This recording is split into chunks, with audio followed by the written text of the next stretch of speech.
exist in isolation. We are part of a movement. And Chancellor Eisen sits at the head of one of our most respected institutions, the Jewish Theological Seminary. His wisdom and his insight into Judaism in general and the American Jewish community in particular has made him the right voice for the right time.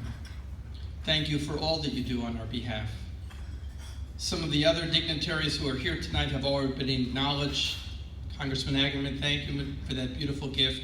You know, one of the nicest things you've done for me is to retire, because now I don't feel guilty when I pick on politicians. I used to feel guilty when you were here and I was criticizing them.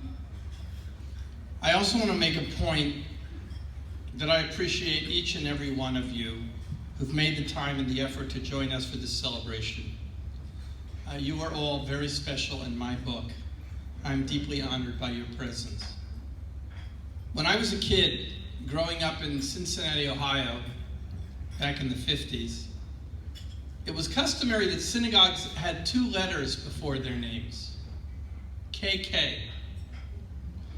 I was raised in a wonderful conservative shul in Cincinnati whose name was not Adath Israel, but KK Adath Israel.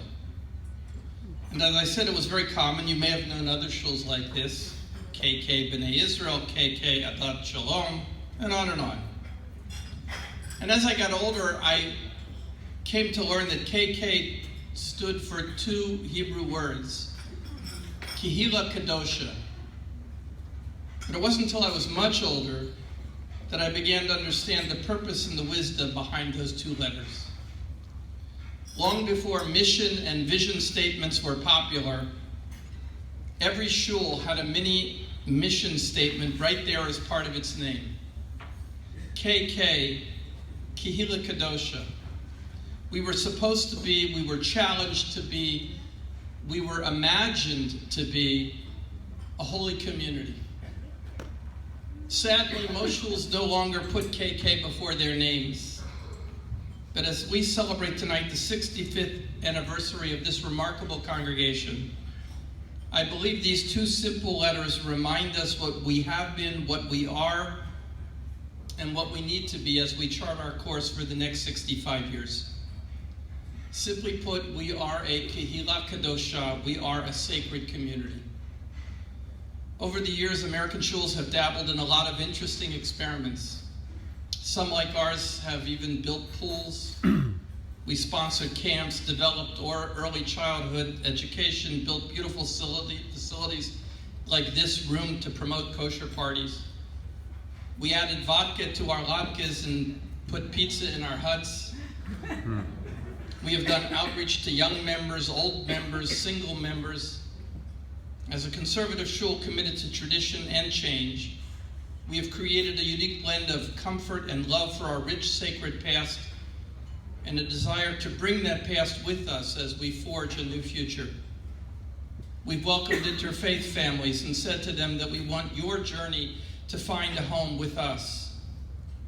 We followed the lead of our movement and our Jewish Theological Seminary and the wisdom of leaders like Chancellor Eisen, and have opened our doors and our hearts in the spirit of inclusivity that would encourage more involvement by women and gays and lesbians and transgender Jews. We are convinced, I am convinced, that not only can their lives be enriched by their association with our sacred community, but our community is holier with their participation. But the one constant in this ever-changing landscape is that we are at all times striving to be a Kehila Kadosha. Now, what has become clear to me is that much of America is no longer buying what we are selling. There's no doubt that holiness is less in demand than it has ever been. Kindness, generosity of spirit, holiness are not exactly what we see on our television screens and internet feeds. No, profanity and meanness are the currency of our day. I sympathize with my leadership who, after all, have to pay the bills when they ask me, what can we do, Rabbi, to increase our appeal? But the truth is, I do not believe success lies in our becoming more profane, in the hope that by connecting more with the zeitgeist of our time, we will be more successful.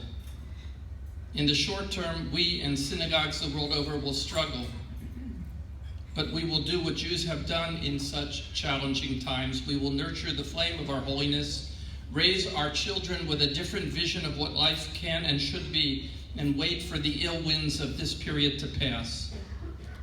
And they will pass. My dearest and beloved friends, I set before you tonight a path forward. Maybe not the easiest way forward, maybe not the most profitable one, but I believe it is the only meaningful path for us as Jews. It is the way of holiness. Just last week we read in Shul the challenge from our Bible, Kadoshim Tihiyu, be holy, for I, the Lord your God, am holy. That's our job as Jews. And this place should be a Kehillah Kedosha. The truth is that deep down, you all know this. It's the reason that most of you feel so deeply about this shul. And if you think about it, over the last 22 years that I have been privileged to be your rabbi, the most significant moments that we have shared together have all been holy ones. Many of you made a point of telling me how important it was for you to be here this evening because, and you said this in various ways, but in one way or another what it came down to was that you wanted to be here for me because I was there for you at a critical moment in your life. I'm touched deeply by these words and appreciation, but allow me to try and humbly tell you what I believe that you were really trying to tell me. I've stood with many of you in the presence of the Torah or at a Brit Milah as we named your child or grandchild. And at this moment when everything was changing and you had not yet figured out amidst all the noise and confusion what it all meant, I walked in and together we created something holy. There was meaning and beauty and wholeness. Kadoshim Tihiyu, together we achieved a moment of holiness. How many of you stood with me as your son or your daughter became a bar or a bat mitzvah in the midst of all the turmoil of growth and maturity? We achieved a single moment of significance and yes, holiness. I've had the pleasure to stand with many of you under the chuppah as you married off a son or a daughter. There are few moments in life more exquisite than that. And although it has become very popular in our profane world to say, oh, we don't need a rabbi. Stevie's college friend sent away and became a universal life minister, and he's going to perform the ceremony. You at some level understood that in inviting me you wanted more than Stevie's college roommate. In our tradition, a marriage ceremony is called kiddushin. And as I explained to each and every one of the couples, that my job is to help orchestrate a sacred moment where standing under the chuppah they experience perfect love and perfect harmony and perfect peace. They experience Kedusha. Over the years, we have sat together too many times in tense hospital rooms waiting for news that too often was not what we wanted to hear. But when the rabbi visited, it was so different than the visit of any doctor or relative or friend.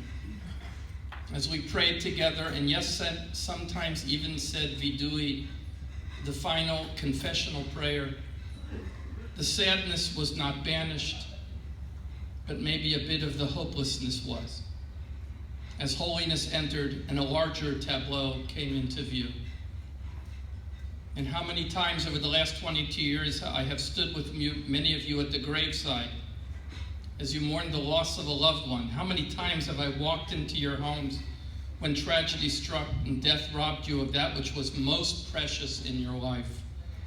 And at that darkest moment of your life, when all seemed hopeless and bereft of meaning, I walked in with our sacred tradition at my side, and when I left after the funeral, you were able to feel, if not hope, if not peace, if not yet wholeness, you were able to feel holiness and the possibility that there would be a tomorrow. K Bet Shalom. Kihila Kadosha Bet Shalom. That's who we are. We are a sacred community. Holiness is our business. Always was, always will be. The success of this wonderful congregation is, of course, not the result of the efforts of one person, no matter how remarkable that one person may be. I begin by acknowledging Edie for her love and support over the years.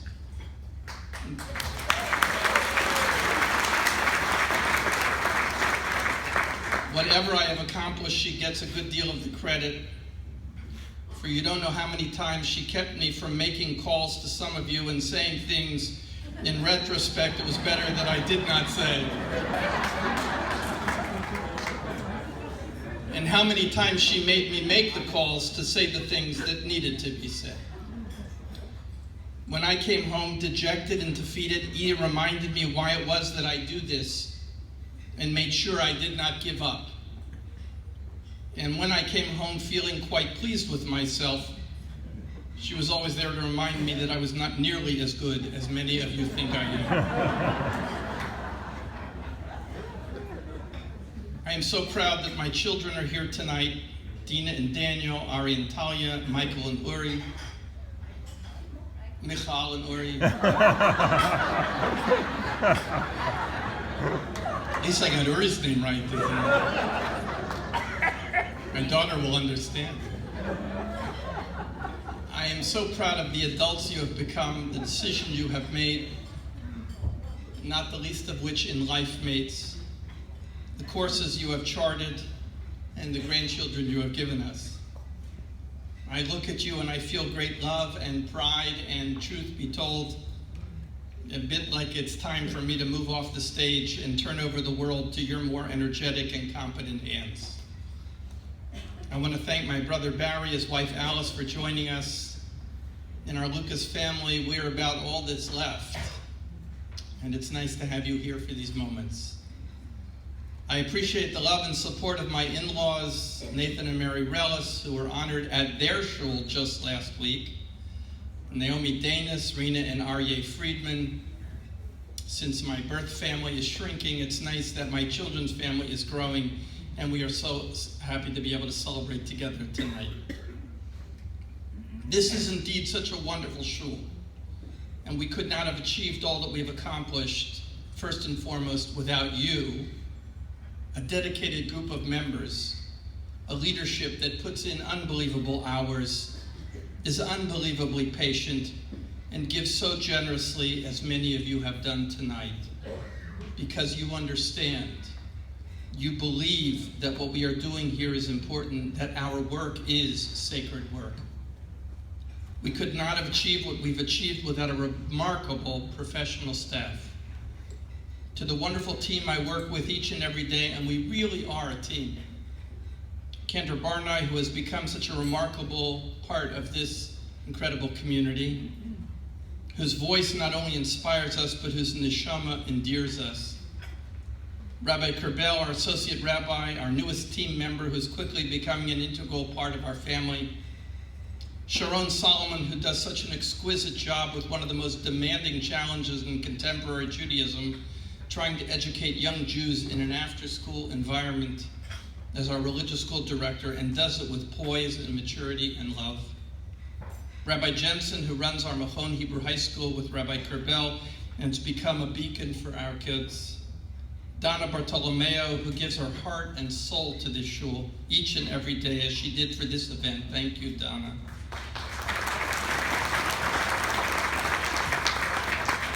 To our office and maintenance staff, to Barbara and Kathy and Bob and his staff, we're always ready to do whatever we need to make a program or event happen and have to deal with your complaints that it's too hot or too cold.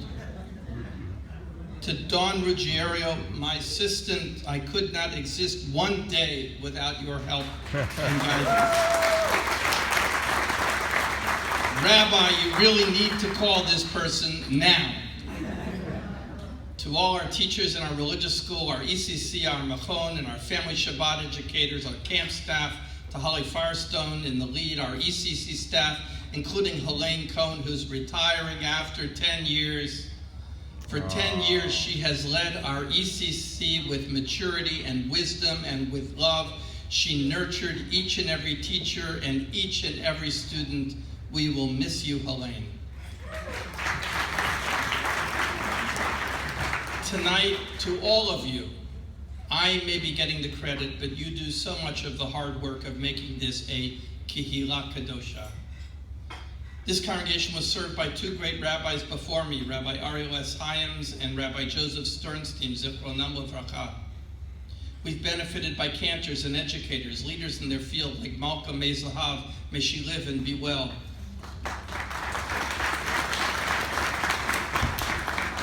Ritual directors like Reverend Rosenfeld, Zichronam Livracha, and Zahava, who continues to nurture our students each and every day. Rabbi Solomon, who's being honored tonight at the RA Convention for his 50 years as a rabbi, and Harvey Hoffman, our assistant and associate rabbis, Ian Jackness, Adam Feldman, Jenny Friedman, C.C. Bayer, Jen Schlossberg, each who has gone on to become significant rabbis in their own right. Rabbinic interns like Rabbis Neil Zuckerman and Michael Schwab and Joel Seltzer. Our previous cantors, Martin Kula, Seymour Schwartzman, and Aaron Ben Susan. Our family life educator, Gila Hadani Ward, who has gone to make contributions on a national level. To all our volunteer leaders from our sisterhood and our men's club, our USY and Kadima, from Atid to Bat Sheva Slavin and all the wonderful work she does with our museum. And one name that also deserves special mention, to Bernice Cohen.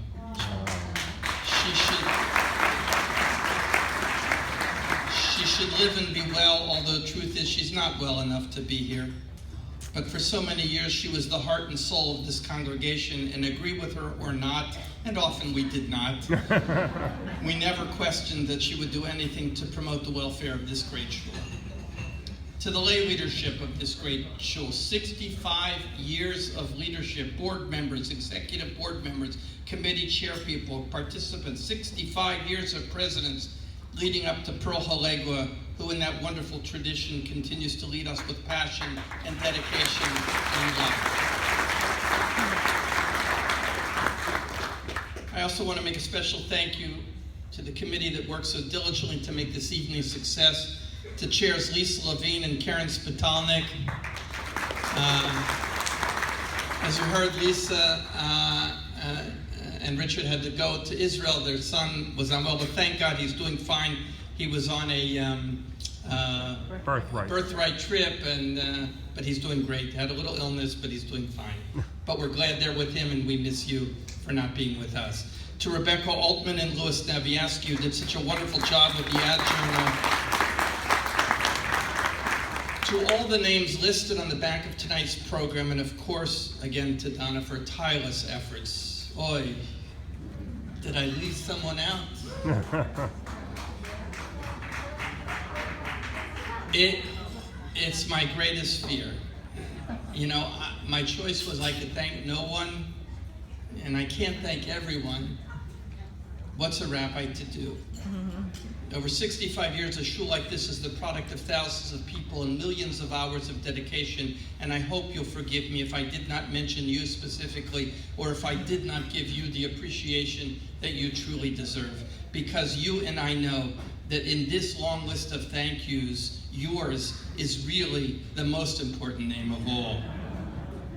Because you are what made this shul special and unique, each and every one of you.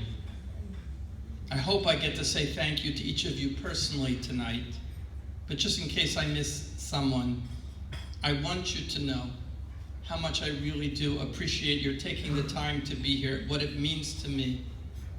I look around and I know the moments that we have shared. I understand the feelings even if the words are not said.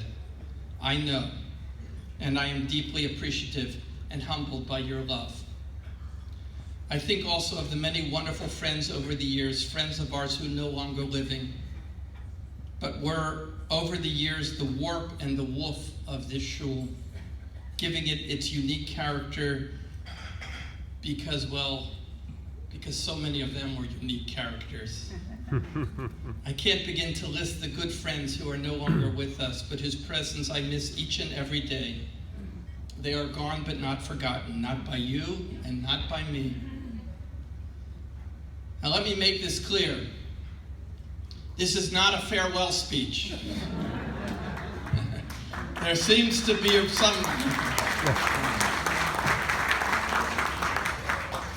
be some rumor out there that this dinner is a prelude to my retirement, right? Not true. Right? Unless there's a surprise coming from my leadership at the end of this program, of which even I am not aware.